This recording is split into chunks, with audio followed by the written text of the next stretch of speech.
আসসালামু আলাইকুম ওয়া রাহমাতুল্লাহি তাআলা ওয়া বারাকাতুহু। 1186 সালে রেমন্ড অফ চ্যাবলিন কায়রো থেকে দামেস্কগামী একটি মুসলিম বহরকে আক্রমণ করলে জেরুজালেমের পথে রওনা হন সালাউদ্দিন আইয়ুবী। 1187 সালে হাত্তিমের যুদ্ধে খ্রিস্টান বাহিনীকে ধ্বংস করে দেন সালাউদ্দিন আইয়ুবী। এরপরে জেরুজালেম নিয়ন্ত্রণে নেন তিনি।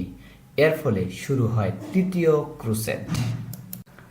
জেরুজালেম পুনরুদ্ধারের জন্য তখনকার পোপ অষ্টম গ্রেগরি তৃতীয় ক্রুসেডের ঘোষণা দেন। সম্রাট ফ্রেডরিক বারবোরাসা সিরিয়ায় পৌঁছানোর পূর্বে যিনি সলিল সমাধি হয়, ফ্রান্সের রাজা দ্বিতীয় ফিলিপ এবং ইংল্যান্ডের রাজা প্রথম রিচার্ড, যিনি রিচার্ড দ্য লায়ন হার্ট নামে পরিচিত, তাদের নেতৃত্বে ক্রুসেডাররা জেরুজালেমের উদ্দেশ্যে রওনা দেয়।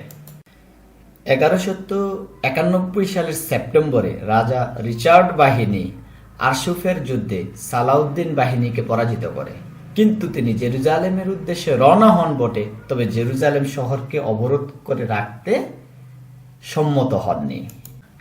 এর ঠিক এক বছর পরে অর্থাৎ 1192 সালে রিচার্ড এবং সালাউদ্দিন আইয়ুবীর মধ্যে একটা শান্তি চুক্তি হয়। এর ফলে জেরুজালেম শহরে নিয়ন্ত্রণ নেয় মুসলমানরা এবং আশেপাশে এলাকায় ক্রুসেডাররা। এর মধ্য দিয়ে তৃতীয় ক্রুসেডের অবসান ঘটে। প্রায় 300 বছরের যুদ্ধে উভয় পক্ষ হয়তো বুঝতে পেরেছিলেন যে এখানে ইতি টানা দরকার।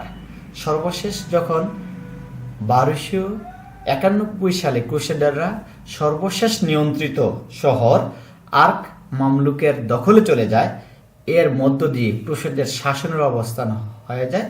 ক্রুসেডাররা আবার ইউরোপে পাড়ি জমায়, জেরুজালেম নিয়ন্ত্রণ করে মুসলমানেরা।